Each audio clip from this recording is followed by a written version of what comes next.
Great. Welcome, everybody. I'm going to give folks about another minute just to get settled. We have a full house today, and we're really excited that you're here.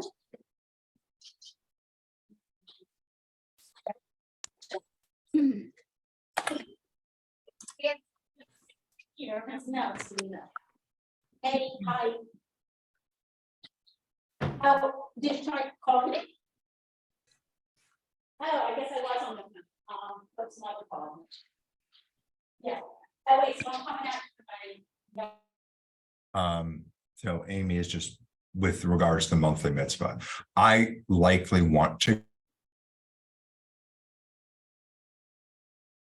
Great. All right. I think we have a good sized group to get started, you all, and we have a lot to fill our time. So I'm going to go ahead and get started. Welcome everyone to our What's Next call on the Employee Experience Survey. We are really glad that you're here. This is the first time that we have hosted a What's Next call. We know that taking the Employee Experience Survey is a big investment in time and resources and energy for you and for your staff. And we want to celebrate that and applaud that effort and also make sure that you all have what you need as we move forward. A couple logistical notes just as we get started, you all, we are recording the call. So if you do have to log up early, we know people often message us and ask if they can get the recording. We are going to make that available to everyone that has registered for the call today. And we have also turned on closed captioning. If you don't know how to access that and you would like to be able to follow the transcript, there's a section on the bottom of your Zoom that says more with a couple ellipses. If you click on that, there should be an option to show captions. If you do have any challenges with that, please let us know. Great. So I'm going to go ahead and get us started.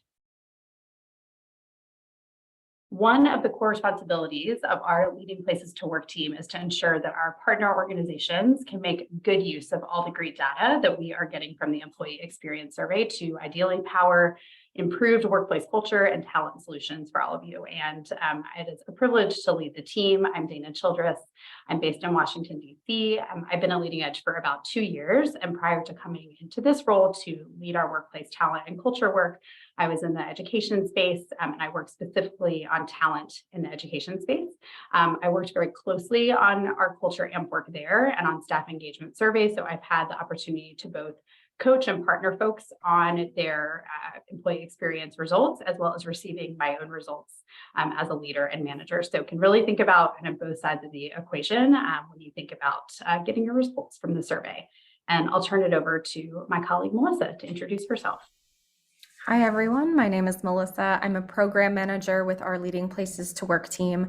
I've been at Leading Edge for a little over 3 years, starting out right before COVID hit. And I worked with our surveys team largely for a while, working closely with Alina Axelrod, our Senior Director of Surveys and Data, on administering the survey. And now I'm really excited to be working closely with Dana and Leah on this piece of the survey process, which is what happens now that we have taken the survey and what comes next. And I also work with our People Pro Collective, or the talent folks in our sector. So Leah, over to you. Hi, everyone. I'm Leah King-Kaufman. I have been at Leading Edge for about a year. Prior to coming here, I was doing more work in congregational and youth leadership development and education, things along those lines. And now I'm excited to be here focusing on all the great things that come after our survey, like our consultations and our after survey actions. Great. So if you all email our programs inbox, you will likely get one of us over the next couple months, because we are the folks that are kind of behind the scenes helping to essentially take the torch from the Employee Experience Survey administration into this post-survey period. So I want to anchor us in our agenda for today. We're going to talk a bit about who Leading Edge is, what is the survey. We will touch on consultations, what they are, how to take advantage of them. We will introduce our expanded suite of after survey actions, which are the program offerings that Leah was just referring to. We will share some resources for sharing your results. We know that that's often top of mind for folks at this point in this season. We will put forward a potential summer schedule, something that will help you hopefully put together some of the pieces. As you might know, if you are returning to the survey space, this is all information that has historically been shared via email and on our website. And so we're really hoping that this is another medium to bring some of this content to life and help you visualize how to put the pieces together. So we'll spend some time on that. And then we'll create some space at the end for questions.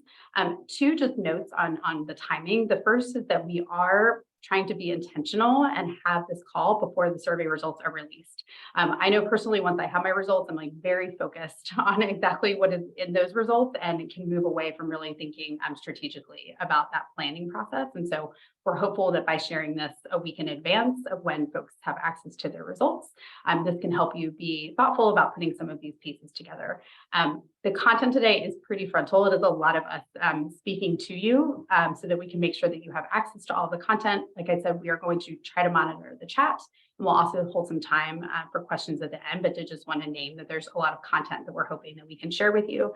And then the last piece is just a general reminder that we know that organizations are so unique. We had over 320 organizations take the survey this year, which is so exciting. It also means that no one kind of post-survey process is the right one. So we encourage you all to take what you can from what we share today and really think about what's going to work for your individual context, because we know that what we're sharing today might not work for organizations of all sizes and types, but we hope that you'll walk away with something that feels useful. We know many of you are very familiar with Leading Edge and have taken the survey for many years. And we also have a lot of new organizations that are joining us this year in taking the survey. And so just a reminder of who we are. Leading Edge is an organization that exists to foster a healthy, effective, and adaptive Jewish nonprofit sector. And we think in order to do that, we really need to develop really strong leadership and great workplaces that have a thriving culture. And we believe in order to do that, that data really helps us power the path forward. And we think of the employee experience survey as a really, really useful input to have that data for organizations to be able to take actions.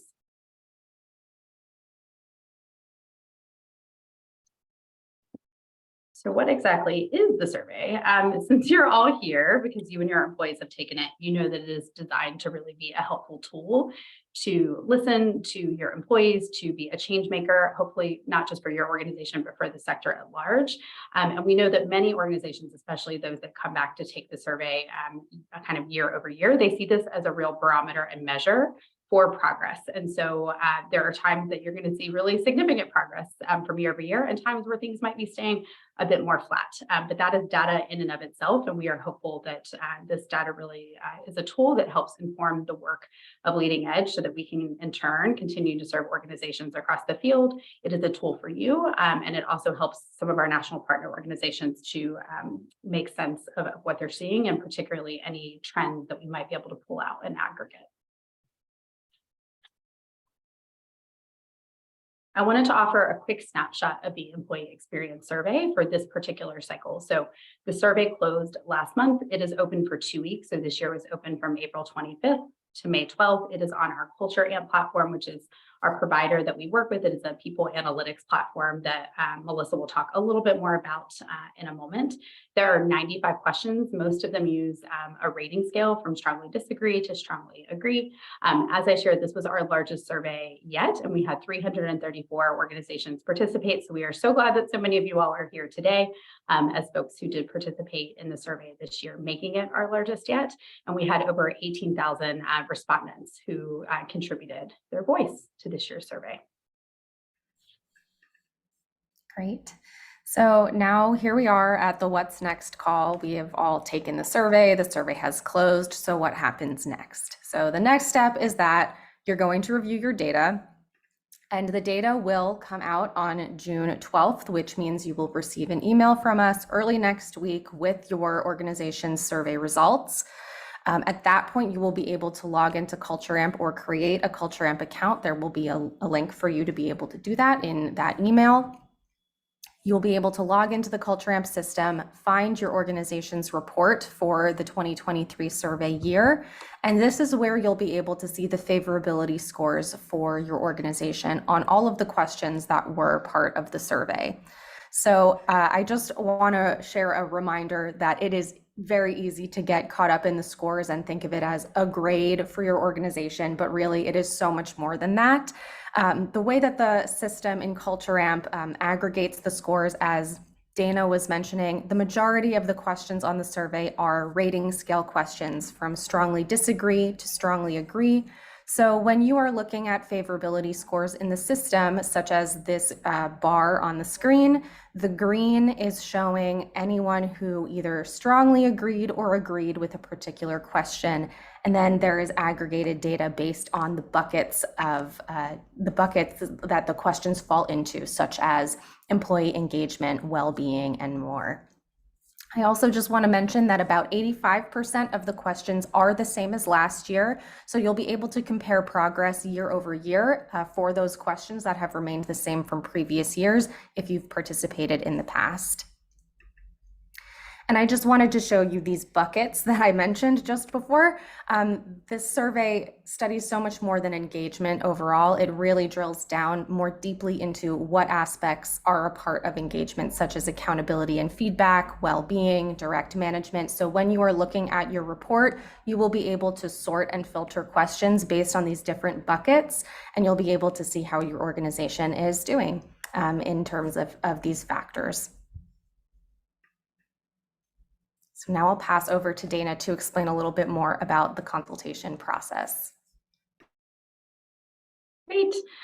So once you've had a chance to review your data on your own, you have the added benefit of doing so alongside a partner. So this person that you're paired with is a consultant. This is something we've done at Leading Edge for several years now, and we want to make sure that the data feels understandable, but it also feels actionable. And personally, I think that's a lot easier to do with someone who is a little bit removed, who might understand the context of my organization, but is not the person that is doing the work day to day. And so one of the benefits that we provide is to have a conversation with a consultant. And we have found that folks who are able to take advantage of partnering with a consultant find themselves more comfortable and familiar with the data, and then more confident in being able to move forward with a plan. And so I'm going to spend a little bit of time now just talking about what that consultation process can look like based on what we have heard over the years and kind of fine-tuned. Again, this is a place where we know people have different approaches and different familiarity with the consultant that they are paired with, different context based on the type of organization that they are with, but we'll share just a couple different models that you can consider for your consultation. So a bit about what the consultation process actually looks like. So the first is that it is, to start with, it is an hour of time with a dedicated professional who can help you more deeply understand your results and prepare to action plan. Typically in that conversation, and we'll touch on this a bit more in a moment, but typically in that conversation, you are spending the top of the call doing some introductions, talking about expectations, what are you hoping to get from the call, and sharing that with your consultant. And so then you can really center on how you're going to spend the remainder of that time. I often share with folks, if you are new to the survey or you've only done it maybe a year or two, you may spend the bulk of that call really just getting into the data and understanding kind of what it means, the different sections of Culture AMP. Culture AMP is an amazing resource, and we also know for some people it can feel overwhelming. There's a lot to take in, and you can easily go down lots of different rabbit holes as you're spending time in your data. So in this hour, it's helpful to really set up and think about where you want to zero in and spend your time with your consultant. Our consultants are folks who have experience in organizational behavior and culture. Many of them have worked across the field, often as executives, sometimes as talent and people practitioners. Our national partners like JFNA and JCC Association often use their own folks from their organization to pair with agencies so that they have somebody who is familiar and has some additional context to offer in the space of that consultation, which can be really valuable as well. On the right-hand side, you'll see a bit more about the timeline. So on June 12th, as I know most of you are aware, that's next week, you will receive access to your survey results, as Melissa just shared. In that email, we will match you with a consultant. So this will be a long email. Bear with us. There's lots of great information to share, but in that email, we will include specific information about who your consultant is and how you can access time with them. So whether that is emailing them directly or having access to something like their Calendly, like their online calendar, we will include all that information so that you know pretty quickly how you can connect with that individual. Later that week, your consultant will receive access to the survey results. We do have a bit of a buffer in there by design, just in case there's any changes or switches that we need to make to consultant pairings, which does occasionally happen, and we'll include some information in the email so you know what to expect there. The remainder of this timeline just shows our suggested cadence of actually accessing your time with your consultant. So we suggest that you have your first consultation between mid-June and the end of September. The data is fresh. You have an opportunity to really start to dig into it and move into that action plan. It is really, we find most beneficial to do it in that first 3 months after you've had access to the results. If you do in fact access a second consultation, which many of our partners choose to do so, we recommend that that takes place before the end of the calendar year. We find that some folks like to have theirs kind of back to back so that they can first have a conversation and then move quickly into digging deeper into action planning. Others might choose to have a first consultation, have some space, digest the results, maybe move forward on some of the items that they have prioritized, and then have a follow-up call. So there's a couple different ways that you can pair this. And so just wanted to walk you all through a potential timeline. And I'll dig in further here.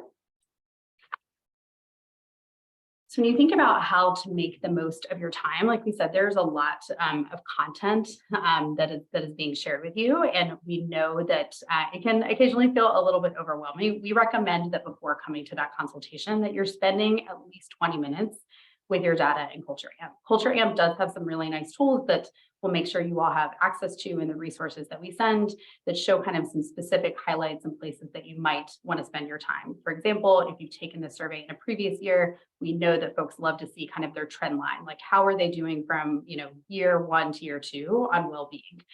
Many people really appreciate wanting to look at comparison reports, for example, like how do my results stack up to other organizations that are similar to mine, whether by org type, by size, by budget. There's lots of different ways that you can cut the data and really dig in. So recommend at least spending 20 minutes in your data, getting familiar with it and seeing some of the things that might pop for you.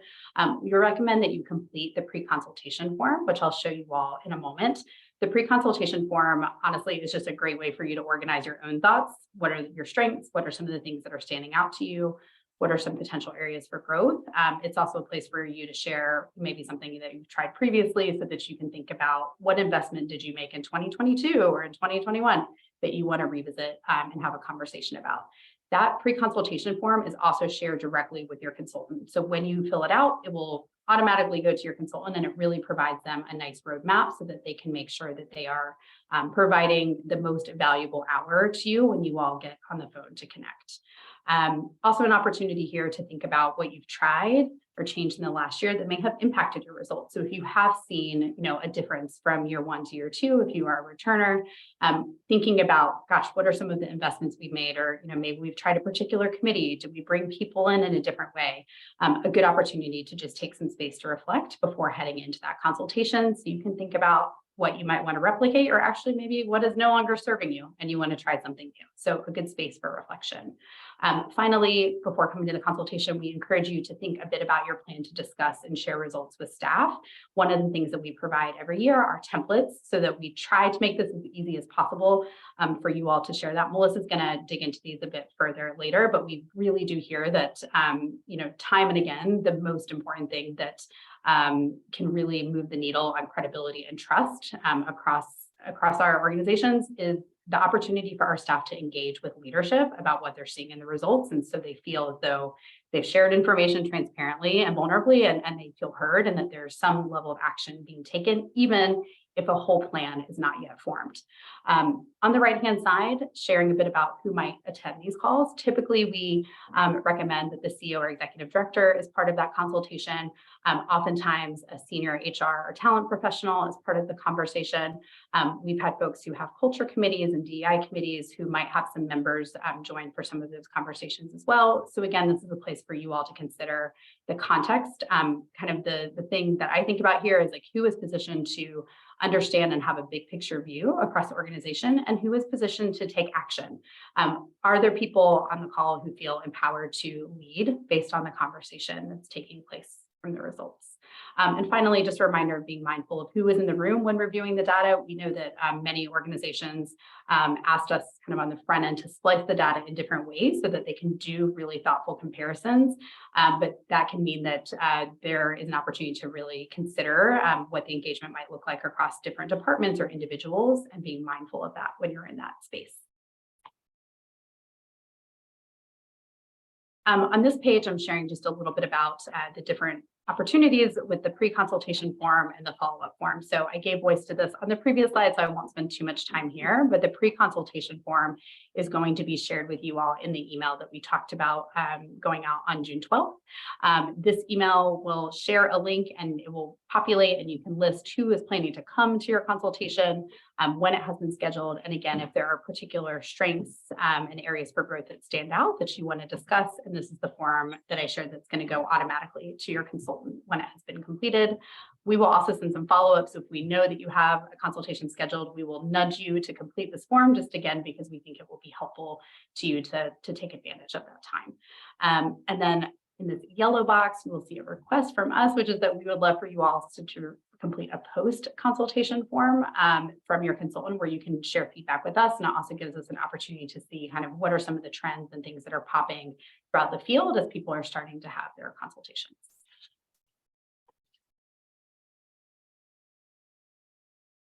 Right, so you have prepared for your consultation, perhaps you've had your consultation. What comes next?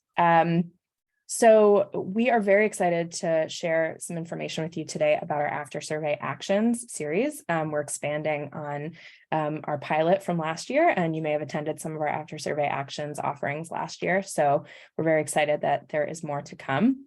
After Survey Actions is essentially a set of programs, it's resources and events that will help your organization grow and improve over time. We really believe that organizational change and organizational transformation is like a wellness center. It's not an emergency room. And we think that After Survey Actions is a part of that ongoing wellness process for your organization. So each month we will focus on a different theme or survey factor, like those buckets that Melissa was referring to before. And you'll find multiple options for how to engage with that theme. So this month, you're receiving your survey results, and you'll find resources like this webinar, which we hope will help you understand your results and your data. And then in July, we'll shift to focusing on engagement. August is focusing on hiring and recruiting, and September will be all about compensation. And we will continue the series into the fall and the winter with more offerings, which will be based on what we learn from the data as well. We want to make sure that we're responding to what the data is telling us and what we hear from all of you about what topics will be most impactful. I'm going to go ahead and put a link in the chat if you would like to take a look at what's on the screen in greater detail. We'll also send this out with some notes after this call. We can go on to the next one. So each month, what will we offer? We're going to offer a whole bunch of different kinds of resources and programs so that we hope you'll find something that makes sense for you and your role in your organization.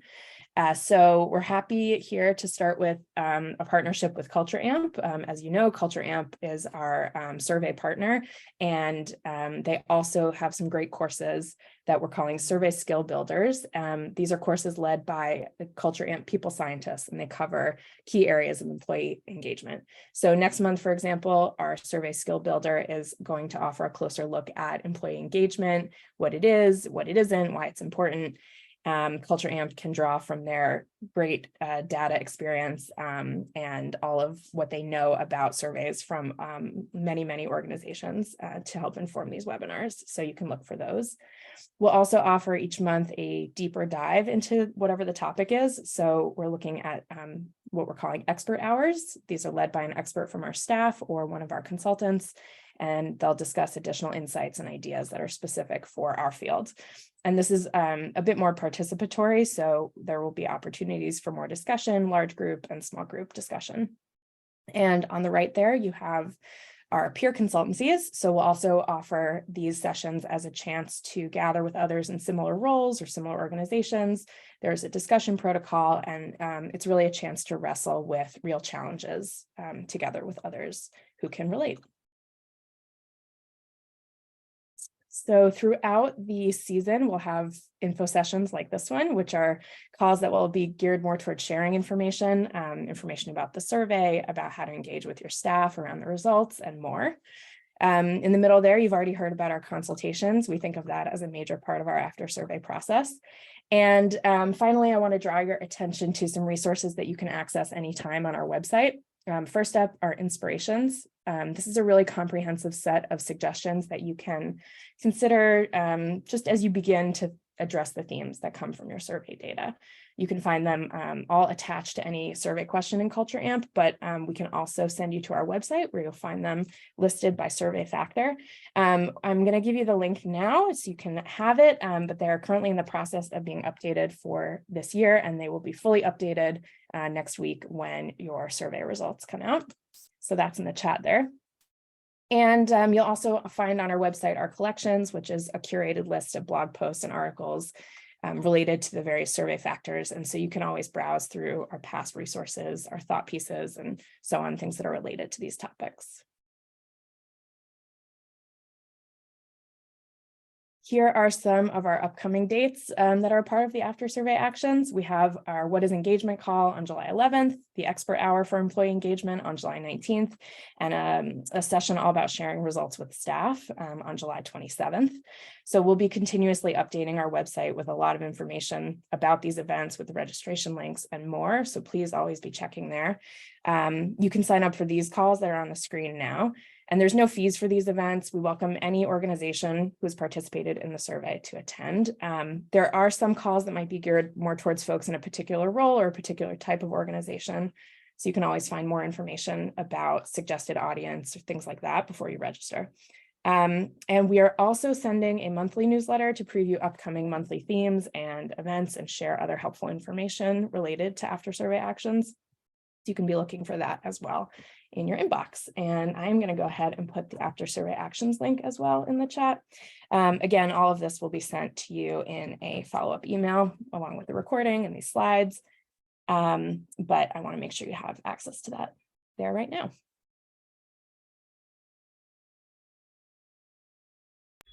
All right. I apologize. There is some traffic noise outside my apartment, so I'm sorry if you can hear all of the beeping and honking. But now we want to just mention a little bit more about sharing results with your staff. If you haven't yet, you'll also want to thank your staff for participating in the survey. We have a template, an email template for that on our website. And then after you have had time to review your data, walk through your data with a consultant, maybe attend some after survey actions, you'll want to share your results with your staff. And as Dana was mentioning earlier, sharing results helps to build trust between leaders and employees. And we will actually be hosting a call exclusively on this topic in July. So you'll want to keep an eye out for a registration link for that call in our after survey actions newsletters that will be coming out monthly. We are just setting that call up still, but we will be focusing entirely on sharing results with your staff at that point. I just want to share with you an example of some of the templates that we have on our website. So we have a survey resources page. We will share the link for that in the follow-up to this call. But in this survey instructions page, survey resources page, we have a lot of instructional videos. We have a lot of email templates, and we also have presentation templates. So there's a lot of information that can help walk you through this process of what do you actually include in a results email to your staff. So we have this email template where it talks about your top 3 strengths, maybe your top 3 growth areas. This is something that you can start working on now, bring to a consultation and ask your consultant what makes the most sense for your particular organization in your situation to share with your staff. We also have a template around sharing high-level results that can be used for various different applications, including your staff. And we have a presentation template like a PowerPoint where you can edit the details on the slides and share this during a presentation. And it's really up to you if you want to do this through an email. If you'd prefer to share results with staff during an all-team presentation, you can do both. We've seen different organizations do things different ways. Sometimes we've seen organizations even share their results at a team retreat. So this is up to you how you decide you want to share your results. But we do think that the partnership with your consultant can be really helpful in determining what is the best avenue for your organization. We have gotten some questions around sharing results with board members, and this really depends on your organization and what feels most appropriate for your organization and the relationships that currently exist between your organization and your board. This is something that we think your consultants will be able to help you in during your consultations, and we are also in the process of working on some resources about this that we hope to share in the summer and into the fall. So now we're going to take a look at a potential summer schedule. So we're giving all of this information to you, and this might be overwhelming. So we wanted to share a possible way that you might choose to spend the next few weeks or months reviewing your data. Again, this is an example. You may decide that you don't have capacity to do everything that is on here, or you might decide that you have capacity to do even more, and that's okay. So this is really a choose your own adventure kind of situation. This is one way that you might put the pieces together. And again, your consultant might also be a good partner to help you explore how to do this. We also recommend that you start planning to share your results with staff now so that you can spend the next few months preparing, and that while you're reviewing your data and speaking with your consultants, you can be thinking about what you'll share from what you're seeing in your organization's report. So the way that we have it mapped out on this timeline is that in June, you will spend the bulk of your time reviewing your data, preparing for your first consultation. You don't need to have your first consultation in June, but we recommend scheduling it in June. You'll also thank your staff for participating in the survey if you haven't done so already. And if you have an idea already about what the timeline for your next steps will be, you can share that with your staff. It's not a requirement, but some organizations already know, and that's okay if you want to share that with your folks.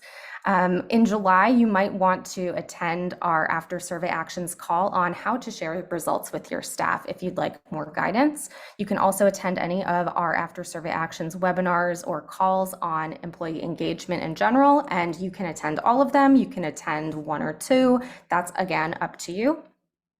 In August, in this particular timeline, we gave a hypothetical scheduling a second consultation in August. You might find that after your first consultation, you may want your second consultation sooner than August, or it might be taking you a little bit more time to review your data, and it might be August or September when you have your first consultation. All of that is okay.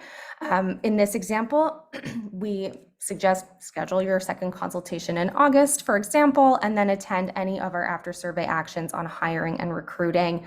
We will have, again, several calls about hiring and recruiting then. You can attend all of them. You can attend only a few. Again, your choice.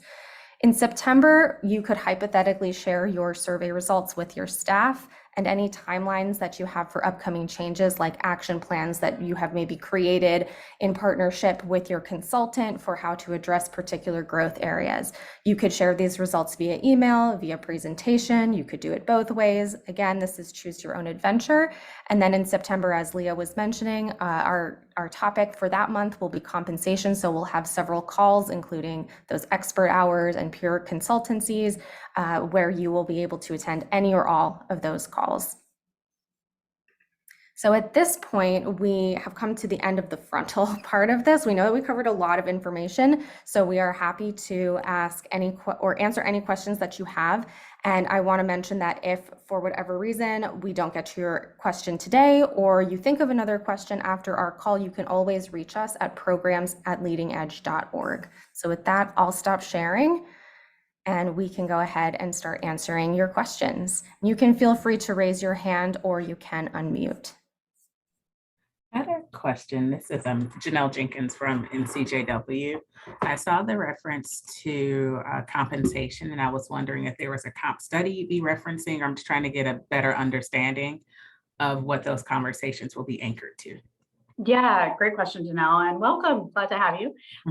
We have done a couple things. I mean, because our group is so large and people are in a lot of different places, one of the things we realized last year is that the workshops need to essentially kind of cover the building blocks of putting together a salary study and a compensation philosophy. It is not necessarily like one path forward. Like the two topics we did last year, I can share. The first was on readiness for pay equity, which talked a lot about kind of current state regulations around fair pay. It gave some different kind of pieces around like direct and indirect compensation and kind of total reward strategy. And then the second one was getting into more about kind of how your total reward strategy should be linked to your overall kind of talent approach. So do you want to be leading? Like, where do you fall? So I would say, like, generally speaking, they are more high level, just to be, very candid, because people are different places. And then we have been able to provide resources around some specific tools. Like, we have a salary bands guide that we have done, through a partnership with external compensation experts, and folks have used that to then, work directly with consultants if they don't have kind of in-house bandwidth to then customize that for their individual needs. Does that help a bit, Janelle? It does. Thank you. We are in the process of finalizing a compensation study, and I was debating if I would hold it if there was more information coming from this group. But Yeah. I'll proceed, and I can share more resources with where we land. But no, this was a very good. Sorry, I didn't say thank you first. So thank you for all the information, and thanks for covering everything. Yeah, that's great. And I know we'll put it in the chat too if it's not already there. Feel free to email us at programs. Like, if you do, we know a lot of people are already starting planning on like any number of these things, and people are like, oh wait, like something is coming. And so we can let you know if we think it's complementary or how you might want to position it. But I think for compensation, because it is so like differentiated and customized, we have found that our best strategy is to kind of share, like, these are the building blocks, big picture, and then help people kind of zero in. I'm going to look at the chat because I'm not. So let me see what I'm missing. Okay. Okay, I think I see some questions related to timing of sharing. Do people feel good about the answer to that question, or would it be helpful for me to give voice? I think what I saw in the chat is a question about if we can't share the results until September, like, how does that land? Am I paraphrasing that correctly? Yes, you are. Okay, great. So, I mean, I think some of it depends on, I think, your bandwidth and capacity. I mean, personally, I think as long as the data is being shared and you let people know you're like reading it and reviewing it and thinking about it and then getting ready to share with them, like, that feels really good to staff, that they know that they shared something and it is kind of being taken seriously and we're moving forward. I personally think that sometimes folks feel like they have to wait to share the data until they have an entirely formed action plan of what to do with the results. And I don't think that has to be the case. And so I would just also think about, like, what keeps people from sharing the data, maybe sooner. Like, if you have the ability to do it sooner, great. If folks feel like your staff, your staff well, right? Like, if you know that ultimately, like, they're going to look for a 5-point action plan on how we're going to move forward on all of these results, and it's more beneficial at that point to wait until you've got some time to like really absorb it and prioritize those things. And I think that is time well spent. So I think in either case, the things that really come to mind for me are being transparent about your plan and communicating consistently. And those things can happen at different times throughout the course of the summer and into the fall. There's a question in the chat about, are there any workshops that we would recommend that we include our lay leadership? Yeah, that's a great question. I would say right now, most of the workshops have really been designed with our kind of staff leadership in mind.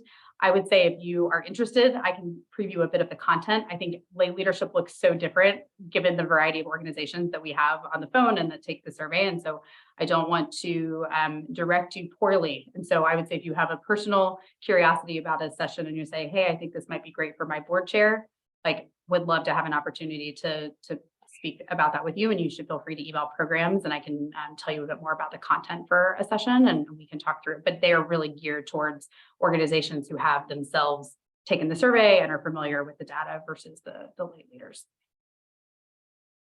I think one other thing to share there too is that we will always send out all of the resources and slides and things like that go along with any calls that have them. And so if that's something that you want to take back to your lay leadership and share more about what you've learned, then that can be a great resource too. Thanks, Leah. Joanne, I see your hand. Hi, I have this is Joanne Strickland from Milwaukee Jewish Federation. Thank you so much for providing all this information and helping us get prepared. I'm wondering about action planning. I'm not new to the concept of action planning. I am new to doing that, to leading it. And I'm hoping that you might be able to provide resources or suggestions about best practices for action planning, both at an organizational level as well as at a departmental level. Yeah, that is a great question, Joanne. So I can share that we will have a lot of resources, like some templates that help you focus on that. I think the big picture is zeroing in on a small number of things. I remember training a group of consultants very recently, and I suggested maybe you pick anywhere from, kind of 4 to 5 things. And they were like, 2 things are great, right? They like really help you narrow your focus. And so obviously, your organization better than I do, but really thinking about being concise so that you can actually go deep and feel like you're actually able to take the steps. I find when people have a 10-point plan, like they're not going to be able to accomplish all of those things. And the organizations who we have heard from year over year that really see progress, it's picking a couple of things and doing them really well. So that's more kind of an ethos around action planning than an actual kind of strategy or tool. Culture Amp itself actually has some really nice tools where you can actually kind of almost like highlight specific focus areas. And then Leah spoke a bit about the inspirations, but you will actually see some suggested strategies for each of those things. So let's say you are focusing on feedback. There, you could mark those questions if feedback was the area you wanted to action plan around. You can literally like pull them into another document, and there will be a couple of specific suggested strategies of what you could do to improve building towards a culture of feedback. You could then look to see if we have a workshop that feels aligned and really use that to put your plan together. In my experience, doing something kind of whole group is helpful first. And then when you break into departments to answer your question, like there are going to potentially be some differences for focus areas by department, but it's nice if there's kind of a roll up to the bigger picture so that everyone knows like organizationally, we're working towards X. But departmentally, we might also really want to focus on flexibility. Like we have a hard time working when there's not like really clear structure. So you could add on some additional departmental focus areas as well. Is that a helpful start, Joanne? Yes, thank you so much. Okay, great. Okay, I think I'm seeing some answers to questions in the chat. Seeing if there's anything that hasn't been answered yet. Some questions around comparisons. Okay, great. If I haven't answered your question, feel free to put it in the chat again, or you haven't gotten an answer to your question, feel free to put in the chat or to raise your hand. Rachel, see you. Hi, yes, thank you so much. I'm the executive director of the Jewish Federation in Eastern Connecticut. And I think my question is, the area I felt the weakest in was our board structure and some of the ways we interact with our board. And I'm wondering if there would be an appropriate time to invite our president or other members of the board into some of these consults. Yeah, into the consultation space, Rachel. Yeah, we do have some folks who have done that. We never say it like kind of across the board, like this is the best recommendation, because again, we know everyone has really different relationships with their board and how they're structured. But I think if it feels like a place that you feel ready to go and it could be productive, then I think it could be a nice way to complement and move forward on progress. What we would recommend is having a conversation with your consultant that is your plan, so that they can really think about the specific pieces of data that are likely to be kind of most like lay facing that they think will help advance the conversation. Like there's just certain elements of the data that, we think all of it is really rich and helpful, but there are certain things that we know typically that board members are paying more attention to that might be worth focusing on with your consultant before you bring them into that conversation. Thank you. Yeah.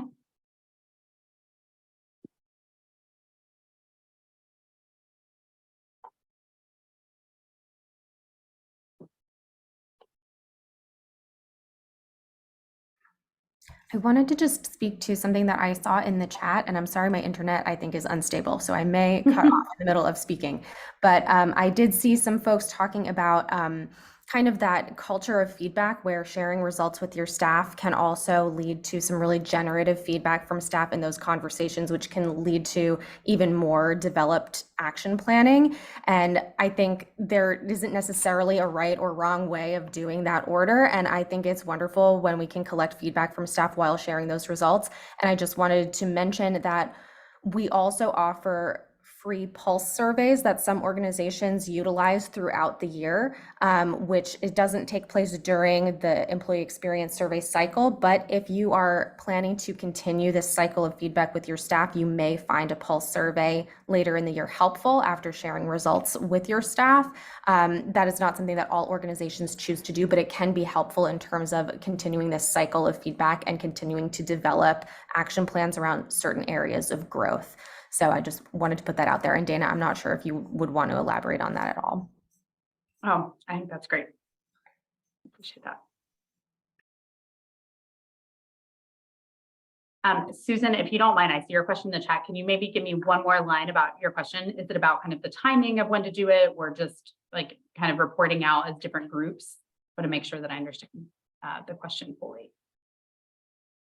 About employees across the US and Israel and sharing the results. of the Sure. survey. So yeah, when you have an international organization, how do you recommend everybody coming together in one video, one Zoom meeting? yeah, I would Or- say, how do you all typically do? I mean, do you do full staff meetings now?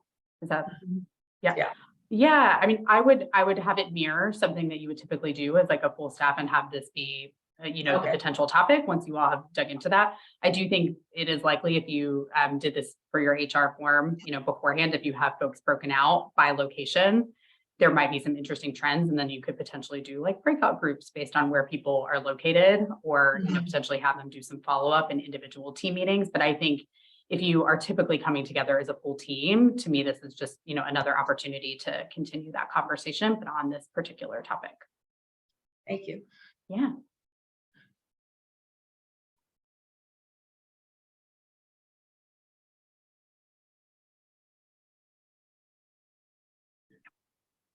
Any other questions? I see the chat slowing down, but some good stuff there.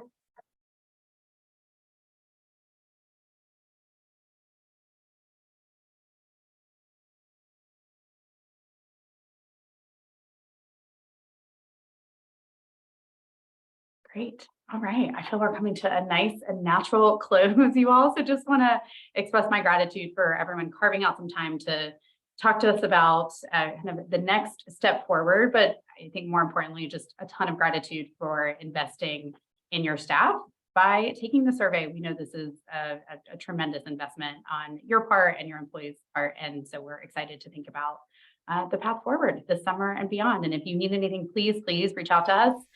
We're at programs@leadingedge.org, and you will get a lot of resources, as we shared, in the coming week when you get your results. And we look forward to being partners with you in this process. And before you all hop off, no surprise that we love data. So we are going to ask for your feedback on our after survey actions and our programming this summer. So I'm putting a link in the chat. Please take a minute or two to just fill that out and let us know what you thought of our call today. And you'll receive, as Dana said, lots more information from us in the coming days. So thank you very much. Yeah.